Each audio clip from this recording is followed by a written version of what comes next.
Johannes Kepler nació el 27 de diciembre de 1571 en Wilder-State, en el actual estado de Baden-Württemberg, Alemania.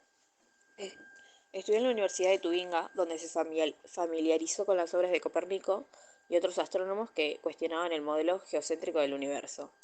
Kepler trabajó como asistente de Tycho Brahe, un influyente astrónomo danés, y tras la muerte de Brahe en 1601, Kepler heredó gran parte de sus observaciones astronómicas y utilizando estos datos pudo desarrollar sus famosas leyes del movimiento planetario, publicadas en su obra Astronomía Nova en 1609. Y además de sus logros en la astronomía, Kepler también estuvo interesado en la astrología, y aunque enfocó sus investigaciones más en el aspecto matemático y observacional que en el esotérico, a lo largo de su vida Kepler tenía que enfrentar numerosas dificultades personales y profesionales, incluyendo conflictos religiosos, políticos, y a pesar de estos desafíos, su legado perdura como uno de los pilares fundamentales de la astronomía moderna. Johannes Kepler falleció el 15 de noviembre de 1630 en Regensburgo, Baviera, dejando un impacto duradero en el campo de la astronomía y la ciencia en general. Johannes Kepler fue un influyente astrónomo, matemático y naturalista alemán del siglo XVI y comienzos del siglo XVII, y es conocido por sus importantes contribuciones a la astronomía y la física, particularmente por su trabajo en la descripción de las leyes del movimiento planetario. Bueno, Kepler formuló las tres leyes del movimiento planetario, conocidas como las leyes de Kepler, que describen el movimiento de los planetas alrededor del Sol, y estas leyes revolucionaron la comprensión del sistema solar y sentaron las bases para el desarrollo posterior de la mecánica celeste. Uno de sus usos de observación astronómica fue que Kepler basaba su teoría en observaciones detalladas y precisas de los movimientos planetarios realizados por Tycho Brahe, lo que le permitió desarrollar sus leyes sobre el movimiento de los planetas. Trabajó en óptica, que también realizó importantes contribuciones al campo de la óptica, incluyendo la explicación del funcionamiento del ojo humano y la formación de imágenes a través de lentes. Y intereses en la geometría. Kepler estaba interesado en cuestiones geométricas y contribuyó al desarrollo de la geometría analítica. Resumiendo todo eso, Kepler era reconocido como uno de los grandes científicos de la revolución científica, cuyas investigaciones en astronomía y física sentaron las bases para el posterior desarrollo de estas disciplinas. Galileo Galilei fue un destacado físico, matemático, astrónomo y filósofo italiano nacido en 1564 en Pisa, Italia. Sus contribuciones a la astronomía, a la física y la ciencia en general fueron fundamentales para la revolución científica. Mejoró el telescopio y realizó observaciones astronómicas revolucionarias como las fases de Venus, los satélites de Júpiter, las manchas solares y las montañas en la Luna. Sus descubrimientos respaldaron la teoría heliocéntrica de Copérnico y desafiaron la visión geocéntrica del universo sostenida por la Iglesia Católica en ese momento. Además, sus experimentos sobre el movimiento y la caída de los cuerpos sentaron las bases para el posterior desarrollo de la mecánica newtoniana.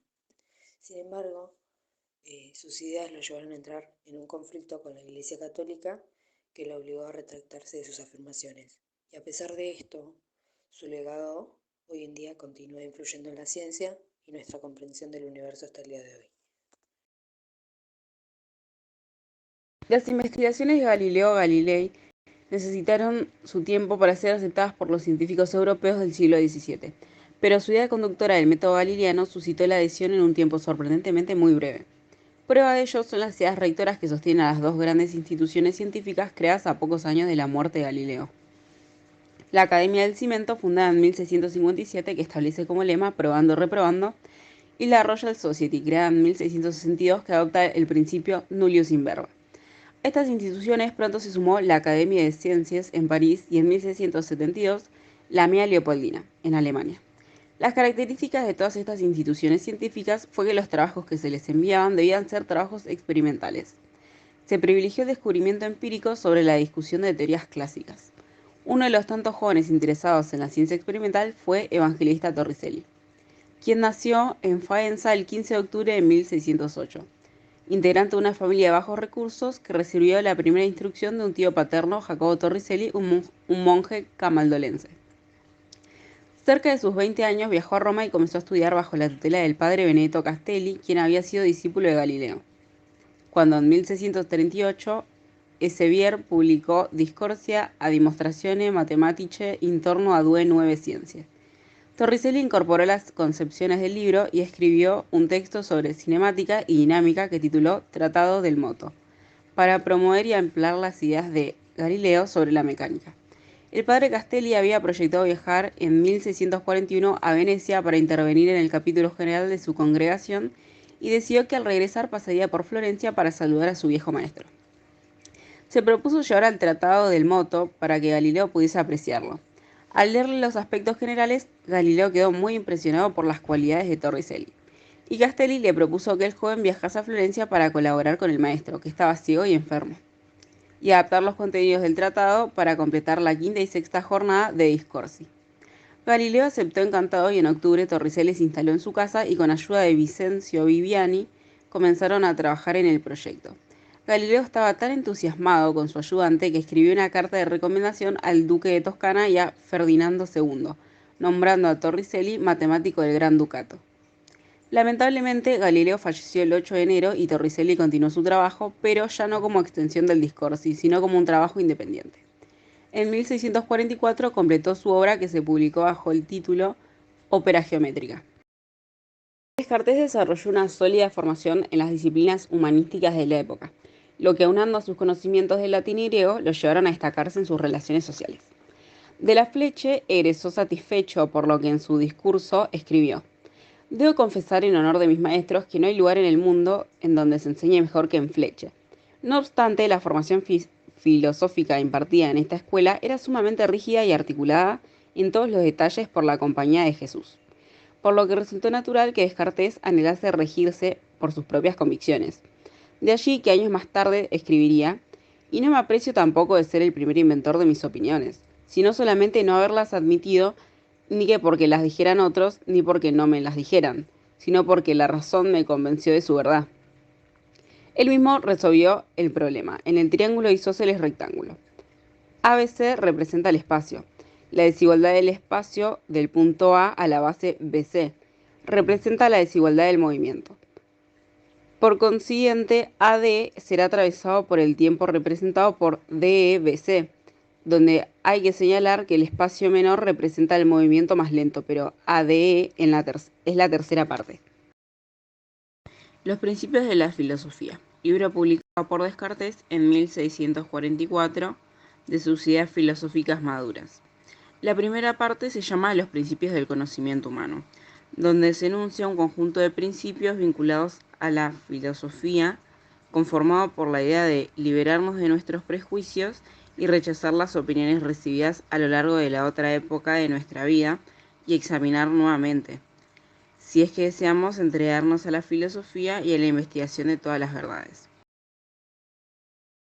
La segunda parte está dedicada a la física de la teología, analizando aspectos del ser humano y de la naturaleza, sin despojarse de las creencias religiosas, afirmando la existencia de una sustancia extensa en longitud, latitud y profundidad, que luego se denominó cuerpo, y sosteniendo que ni el peso ni el color, entre otras cosas, constituyen la naturaleza de un cuerpo, sino solamente la extensión del mismo.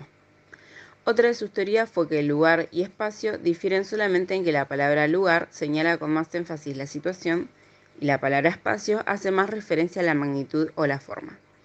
Por lo cual Descartes consideró que no existe un vacío en el universo al ser espacio y cuerpo cosas indistinguibles, justificando la referencia ordinaria a un lugar vacío.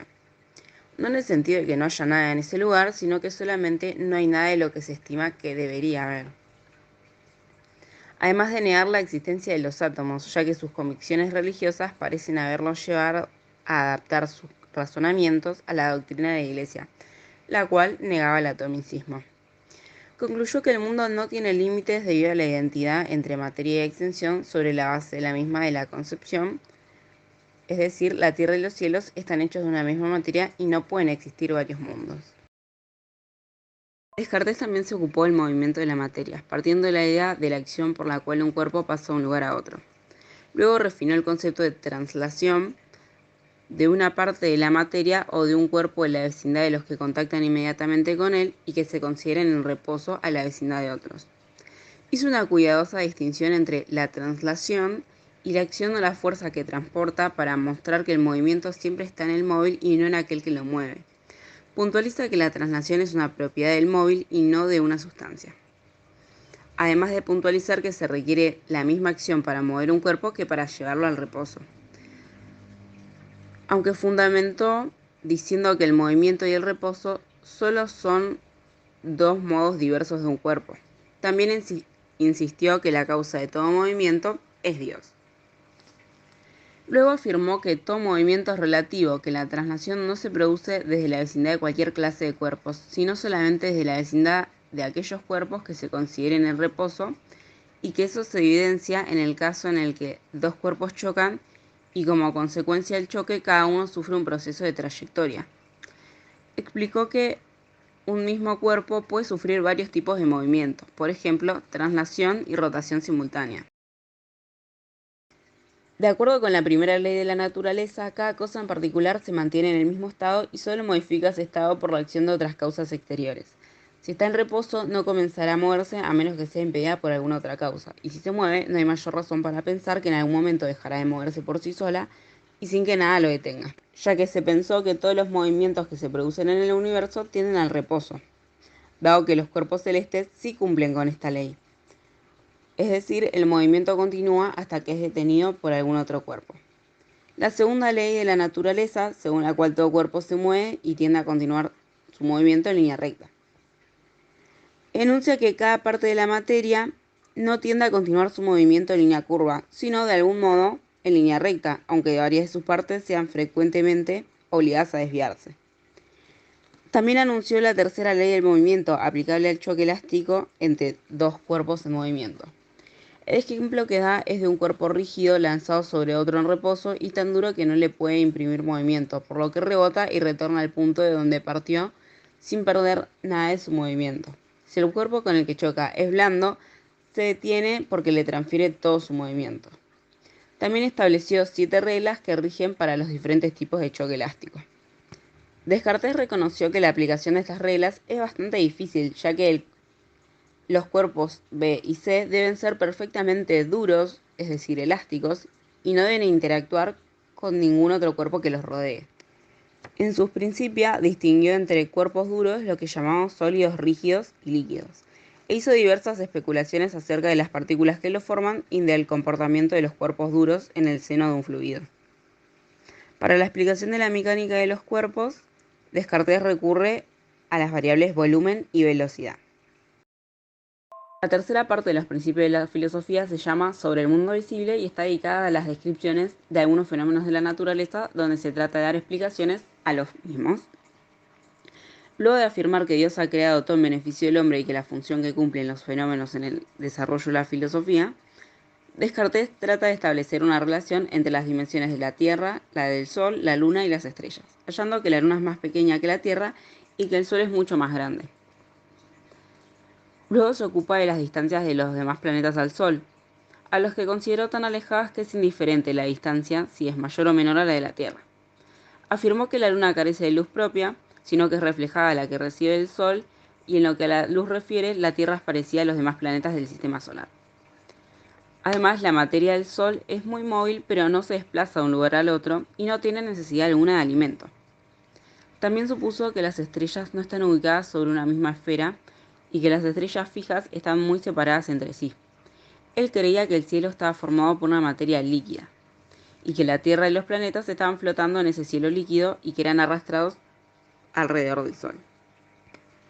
De la observación de los cuerpos celestes y de sus movimientos de rotación, sostuvo que con el tiempo todos los cuerpos del universo fueron adquiriendo la forma esférica. Pero esta estaba en contradicción con su idea de la imposibilidad de la existencia del vacío, ya que por más compactadas que se encuentren las partículas esféricas de un sólido, siempre había interespacios entre ellas. Para Descartes, la materia se presenta a la vista de 3 maneras distintas.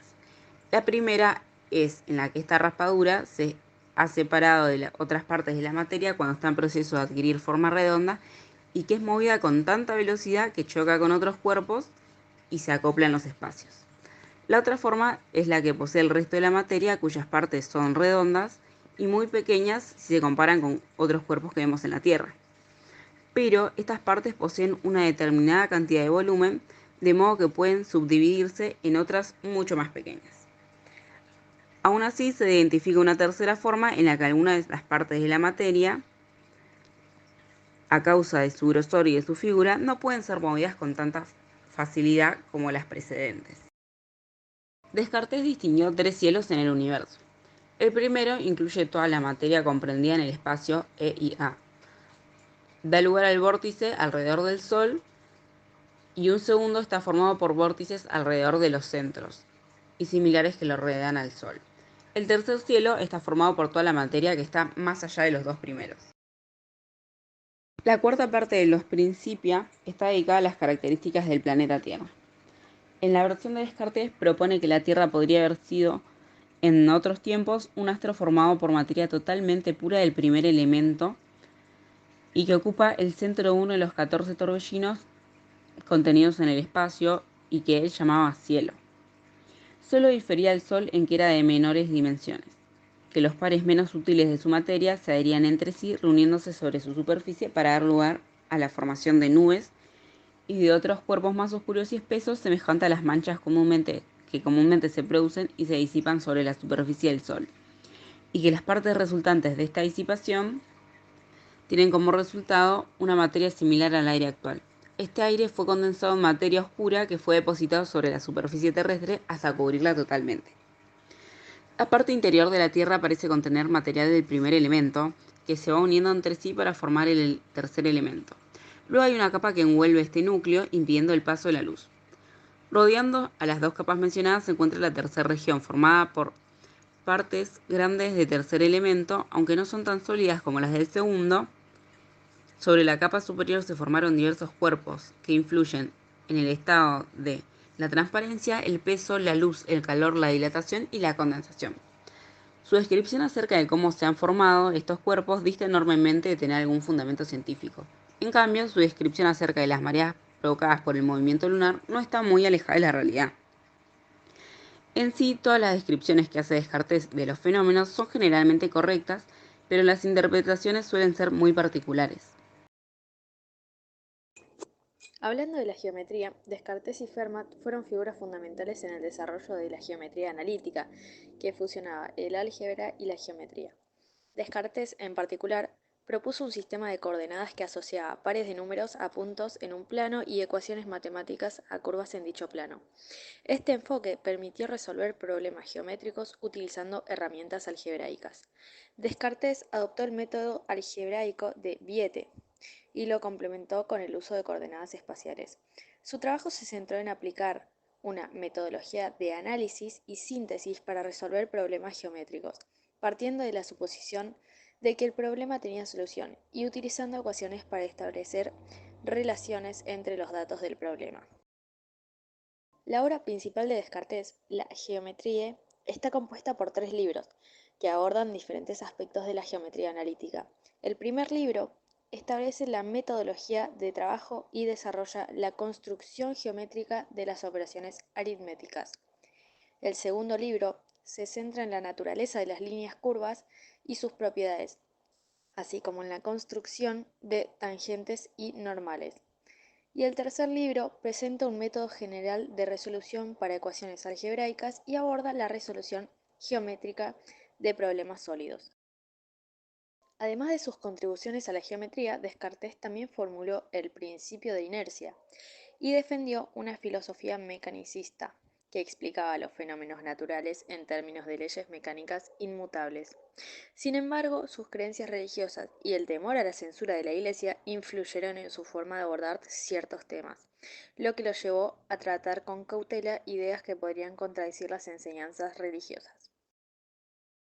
Blaise Pascal fue un matemático, físico, filósofo y teólogo francés. Nació en 1623. Sus contribuciones abarcaron diversos campos, desde el desarrollo del triángulo de Pascal y el cálculo de probabilidades hasta estudios sobre la presión atmosférica. Hijo de un funcionario de impuestos, Pascal mostró talento desde muy joven y en 1642 inventó una calculadora mecánica para ayudar a su padre en su trabajo. Más tarde se interesó por la religión y adoptó el jansenismo, aunque esto no obstaculizó sus investigaciones científicas. Sus experimentos sobre la presión atmosférica y el vacío, incluyendo la medición de la altura del Puy de Dôme y la torre de Saint-Jacques, demostraron la disminución de la presión con la altitud. Publicó sus hallazgos en el Tratado sobre el Vacío en 1647. Además, contribuyó al desarrollo de la teoría de la posibilidad al resolver un problema de juegos de azar junto a Pierre de Fermat. Esta colaboración condujo a la publicación del Tratado del Triángulo Aritmético en 1654, donde se introduce el triángulo de Pascal y métodos para calcular coeficientes binomiales. Pascal también publicó obras sobre trigonometría y su trabajo influyó en el desarrollo del cálculo infinitesimal. Sin embargo, su vida estuvo marcada por conflictos religiosos, depresiones y problemas de salud y falleció en 1662 a la edad de 39 años. Robert Boyle, nacido en 1627 en Irlanda, fue un destacado científico y filósofo experimental, conocido por su trabajo pionero en la Royal Society. Proveniente de una familia influyente, Boyle viajó por Europa, donde experimentó una conversión religiosa que influyó en sus opiniones científicas y personales. Inicialmente interesado en la ética y la moral, Boyle se adentró en la ciencia tras establecer un laboratorio en Stalbridge en 1649. Sus experimentos químicos y biológicos, influenciados por autores como Bacon y Sennert, sentaron las bases para su filosofía experimental, que rechazaba las teorías aristotélicas en favor de un enfoque mecanicista de la naturaleza. En Oxford, Boyle se unió al Invisible College, precursor de la Royal Society, donde desarrolló su método empírico y realizó numerosos experimentos. Sus contribuciones abarcaron diversos campos, desde la física hasta la medicina, y sus publicaciones, como The Skeptical Chemist y New Experiments Psychomechanical, se convirtieron en referencias en toda Europa. Boyle es famoso por descubrir la ley que lleva su nombre, la ley de Boyle-Mariotte, que establece la relación entre la presión y el volumen de un gas. Su legado también incluye ensayos filosóficos y teológicos, donde reflexionó sobre temas como la naturaleza de la ciencia y las relaciones entre ciencia y religión. En resumen, Boyle fue un experimentador extraordinario cuyo trabajo sentó las bases para la ciencia moderna y cuyas reflexiones filosóficas y teológicas continúan siendo relevantes hasta el día de hoy.